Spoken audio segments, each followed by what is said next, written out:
ada dalam batasan yang tinggi, maka kita turunkan juga kita. Kalau kita berada yang rendah, kita tingkatkan juga. Untuk apa? Untuk keselarasan dengan nilai-nilai kehidupan, untuk kita bisa tetap berprasangka baik dan bersabar pada saat menghadapi segala cobaan dan masalah di dalam kehidupan ini. Manusiawi lah ketika kita misalkan menghadapi sesuatu yang tidak sesuai ekspektasi kita akan drop, akan down gitu ya. Cangkir kopi 1000 inspirasi.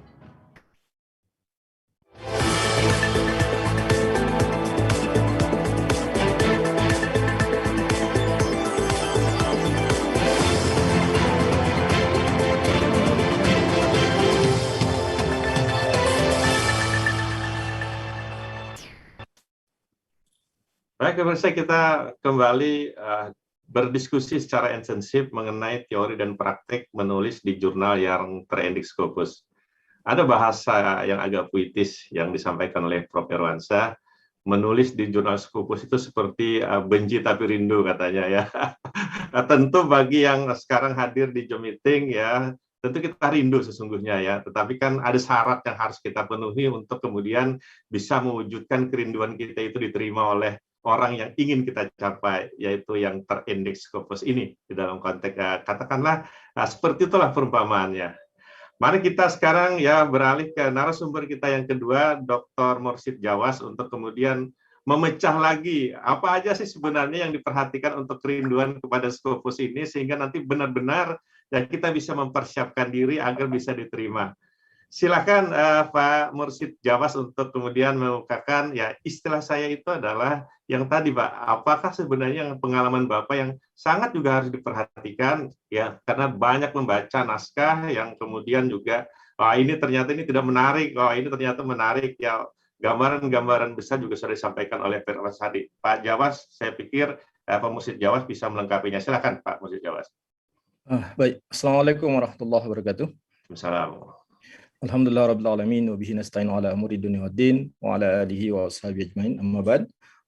Yang kami hormati Bapak narasumber juga ini, kebanggaan besar buat saya berdampingan dengan Profesor Dr. Irwansyah, Guru Besar Unhas dan EIC Hasanuddin Law Review, kemudian Ibu Dr. Gusti Muzaina dan Bapak host Dr. Saifuddin, kolega akademisi yang turut berhadir di Zoom ini, kemudian sahabat pemirsa Duta TV.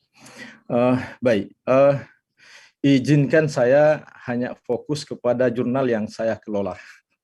Karena itu saya memberi tajuk dari presentasi saya adalah teori dan praktik menulis di jurnal terindeks Scopus merujuk pada Samara. Jadi saya mungkin sedikit banyak ke sana.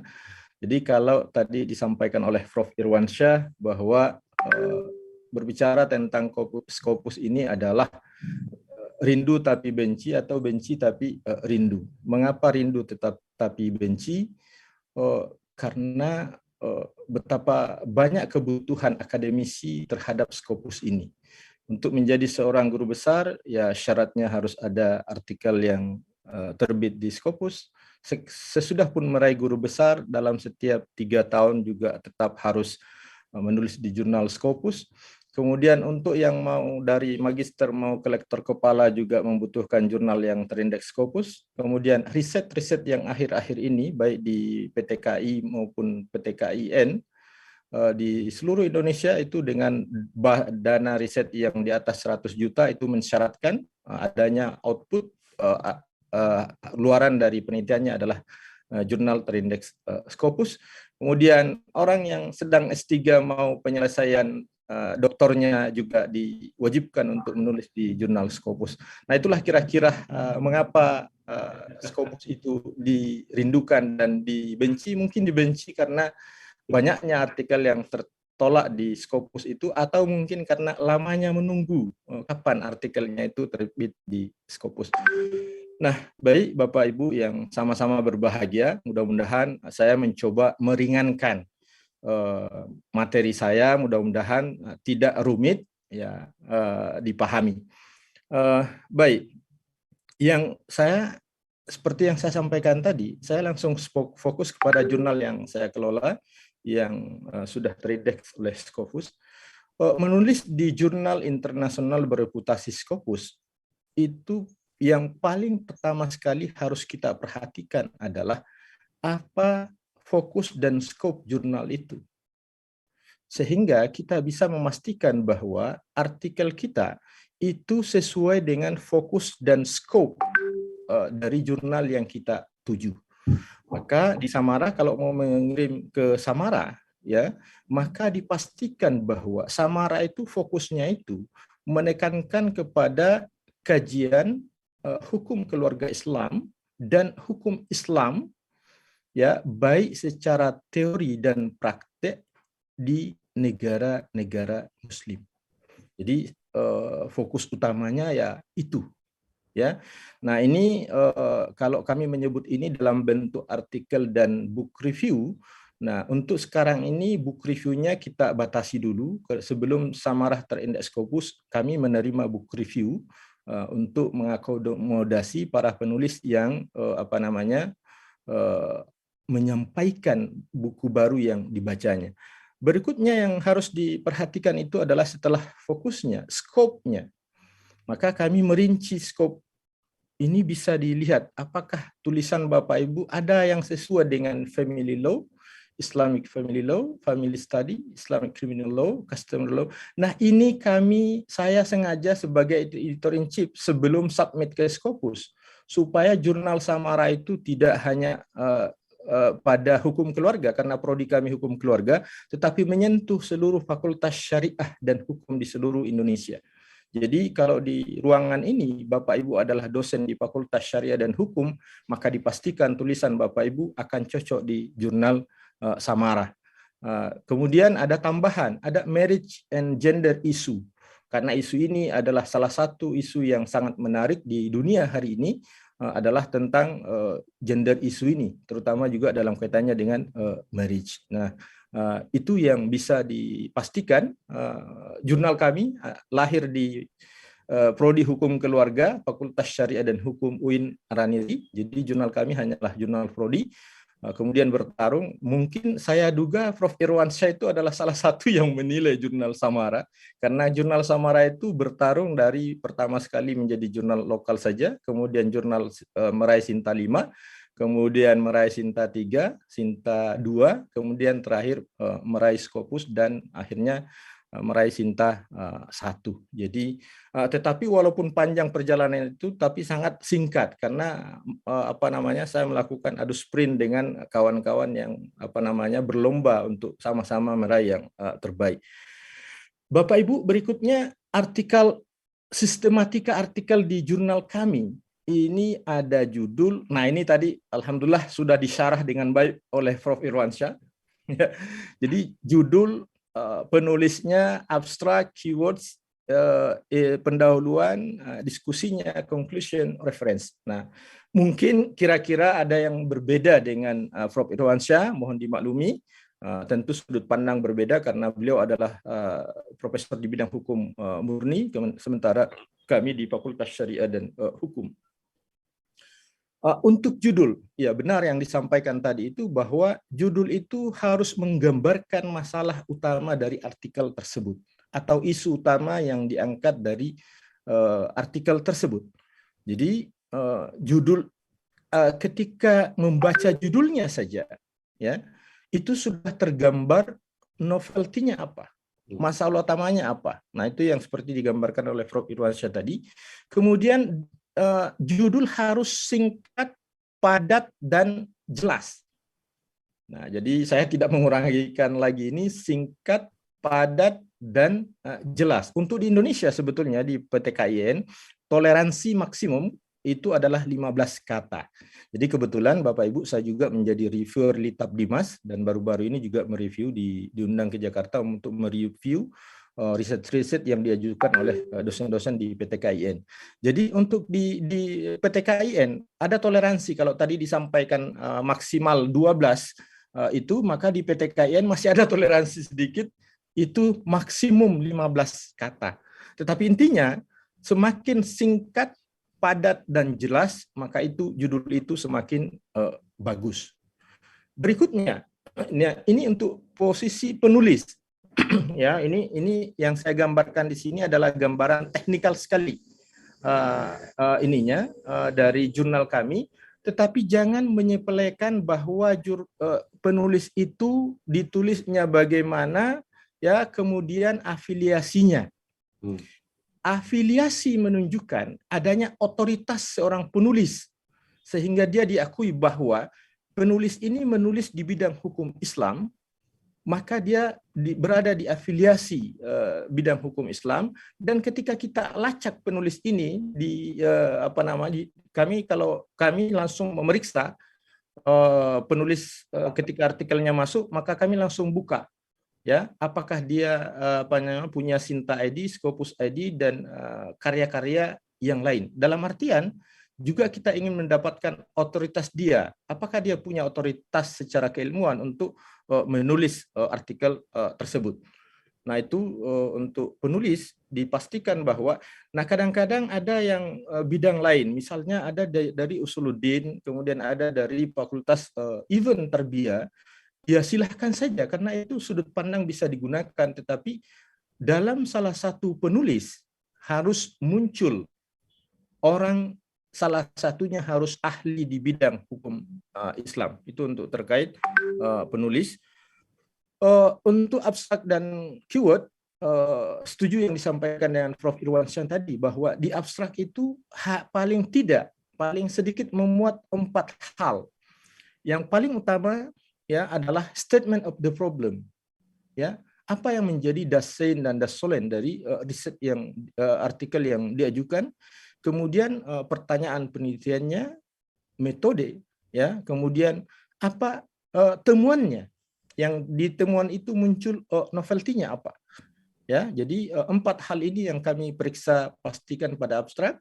Kemudian untuk keywordnya itu 3-7 kata dari kata kunci yang menjadi fokus dari risetnya. Berikutnya, pada pendahuluan, ya, di jurnal kami harus memuat 3 hal utama, ya. Yang pertama sekali adalah tema yang dikaji itu apa, atau statement of the problem tadi itu, ya. Yang kedua, apa pentingnya, apa signifikasinya kajian itu. Yang ketiga, nah ini kalau kita perhatikan jurnal-jurnal yang berputusan yang lain itu ada imrat dan non-imrat. Imrat itu bedanya dengan non-imrat, bahwa jurnal kami menggunakan non-imrat dalam artian metodenya itu bukan tidak ada. Jadi kalau silahkan diperiksa jurnal Samara, itu tidak muncul bab atau subbab khusus tentang metode. Tetapi dia include di introduction atau pendahuluan. Jadi ada satu kalimat atau bahkan maksimal 1 paragraf, itu penulis menggambarkan bahwa metodenya itu ya, seperti yang disampaikan dari Prof. Irwansyah tadi, harus jelas, ya. Jadi itu harus disampaikan secara singkat, ya, padat, dan juga jelas. Jadi tidak menjelaskan sampai 2 halaman metodenya. Nah, cukup 1 kalimat atau maksimal 1 paragraf, ya. Kemudian berikutnya, ya, pada pembahasan, pada bagian pembahasan. Jadi pembahasan itu adalah bagian utama daripada artikel, ya. Jadi pembahasan itu adalah bagian utama dari artikel. Oleh karena itu, disinilah peran penting data-data dihadirkan, dianalisis secara ilmiah, dan disampaikan apa yang menjadi temuan. Nah, kami agak sedikit unik. Untuk di pembahasan ini boleh untuk kajian terdahulu atau literature review, boleh ditempatkan di introduction, boleh di discussion ini. Ketika menjelaskan data-data yang ada itu, tentu riset-riset sebelumnya itu apa. Jadi kalau sudah disampaikan di introduction, maka tidak perlu lagi pada pembahasan. Tetapi jika tidak disampaikan di introduction atau pendahuluan, maka perlu disampaikan di pembahasan. apa bedanya tulisan ini dengan tulisan-tulisan yang terdahulu. Jadi dari sana, dari literature review tersebut, kita menemukan bahwa ada teori yang muncul yang digunakan oleh penulis. Ya, jadi ada data yang dikemukakan oleh penulis yang valid. Kemudian ada standing of author. Jadi jangan kadang-kadang ini sering kami membaca artikel-artikel yang masuk, penulisnya itu keasikan itu memasukkan teori-teori yang terkait dari artikelnya, datanya bagus, tetapi lupa bagaimana standing dia sebagai peneliti atau penulis. Jadi tidak menggambarkan secara deskriptif saja, tetapi mengambil posisi. Misalnya ketika data yang dimunculkan itu atau teori yang dimunculkan itu adalah terjadi pro dan kontra. Tetapi di dalam sebagai penulis jangan hanya menghadirkan pro dan kontra teori atau data tersebut, tetapi harus muncul posisi penulis itu bagaimana, apakah di posisi pro atau di posisi kontra. Itu yang kami sebutkan dengan standing of author. Nah, kami menggunakan setiap referensi, setiap kutipan itu harus menggunakan footnote. Maka kami menggunakan format Chicago Manual of Style 17th edition full note. Jadi itu menjadi catatan besar kami. Kemudian untuk di kesimpulan, ya saya tidak menguraikan lagi, memang kebiasaan kita di akademisi di PTKIN, kesimpulan itu seringkali dibuat panjang, ya. Sehingga tidak menggambarkan sebagai sebuah kesimpulan. Jadi kesimpulan itu lahir dari hasil diskusi, hasil analisis, kemudian lahirlah sebuah kesimpulan.